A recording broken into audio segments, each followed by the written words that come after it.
मेरी nail paints ख़राब हो रही थी, तो मैंने सोचा चलो क्यों ना एक अच्छी सी नेल आर्ट बना ही लेते हैं। अब देखो, वैसे तो कायदे से ये नेल आर्ट ना मुझे होली के दिन बनानी चाहिए थी, पर वैसे भी हमारे हिंदुस्तान में ना बहुत सारे त्योहार है, तो किसी न किसी डे पे तो बना ही लेंगे, और अगर नहीं भी तो इसे डेली बेसिस पे भी तो बना सकते हैं, क्योंकि आखिर रंगों भरी नेल आर्ट है तो हमारी ज़िंदगी में भी तो रंग ही भरेगी ना। अब वैसे तो मैंने नेल आर्ट्स बनाना बंद कर दिया था, क्योंकि ठंडियाँ भी थी और पुसा भी नहीं रहा था, पर किसी ने कॉमेंट किया थी फिर से स्टार्ट कर दो, तो अब मेरे दिमाग में जब भी आइडिया आएगा ना, मैं नेल आर्ट ज़रूर बनाऊंगी। तो ऐसी और चीज़ों के लिए फॉलो कर दो। Bye bye.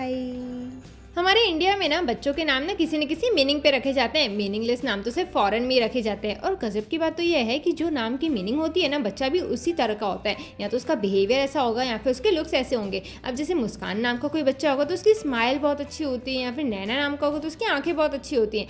तो आप मुझे कॉमेंट करके ये बताओ कि आपका क्या नाम है और आपके नाम का क्या मीनिंग होता है। फटाफट से बताओ। Bye bye. हम ना अक्सर कंफ्यूज हो जाते हैं कि आखिर अपने आउटफिट के हिसाब से हम कौन सा नेल आर्ट लगाएं।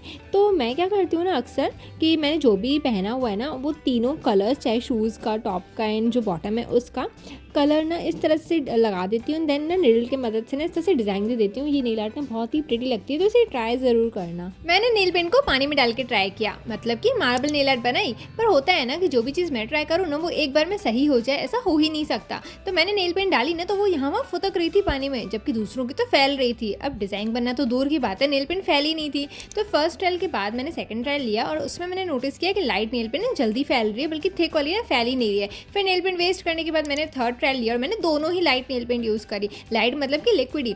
पर मैंने जो सेकंड ट्रायल में नेल पेंट लाइट वाली यूज़ करी थी ना, वो उसमें तो फैल गई, पर इसमें नहीं फैली। तो दोबारा नेल पेंट वेस्ट करने के बाद मैंने फिर फोर्थ ट्रायल लिया। और कहते हैं ना, कोई भी मेहनत वेस्ट नहीं चाहते, अब हर फेलियर से ना कुछ तो सीखते ही हो। तो मैंने ये सीखा कि जो नेल पेंट हम गिरा रहे हैं ना पानी में, वो नेल ब्रश से लेकर पानी तक का जो टाइम तय कर रही है ना, वो अगर ज़्यादा टाइम ले रही है तो फिर नेल पेंट ना पानी में फैल नहीं रही है, और कम टाइम ले रही है तो ही फैल रही है। फिर मैंने पानी में ना जल्दी से जल्दी नेल पेंट्स को गिराया था, और डिज़ाइन भी बनने लगी थी, और फाइनली ये डिज़ाइन बन करके तैयार हो गई। अब नेल्स तो भर गए थे, लेकिन फिनिशिंग नहीं आई थी। खैर, प्रैक्टिस के साथ में आ जाएगी। तो आपको कैसी लगी मुझे कमेंट करके बताना। मिलते हैं नेक्स्ट वीडियो में। Bye bye. ये दिल विल इश्क मोहब्बत, ये सारी नेल आर्ट्स ना मुझे पसंद ही नहीं है, और आजकल ना लोग नेल आर्ट्स में बस हार्ट ही हार्ट बना बैठते हैं। खैर, मैं उनसे भी क्या ही बोलूँ, ये गलती मैं खुद कर बैठी। एक्चुअल में हुआ क्या, ये चीज़ मुझे बनानी नहीं थी, पर कहते हैं ना, जो चीज़ नहीं बनानी होगी ना, वो चीज़ सबसे पहले बन जाएगी आपसे। तो मैं पेन लेकर के बैठी थी, मैंने सोचा बढ़िया सी नेल आर्ट बना देते हैं। और क्या हुआ कि मेरा चांद सितारे बनाने का आइडिया था। एक साइड पे चांद रहेंगे, बाकी हर जगह सितारे रहेंगे, पर चांद की लाइन ही बिगड़ गई, जिसकी वजह से मुझे दिल बनाना पड़ा। लाइन मिटाती तो पूरी नेल आर्ट खराब हो जाती। खैर, नेल आर्ट अच्छी लग रही है, कोई इशू नहीं है, पर ये चीज़ बनानी नहीं थी ना।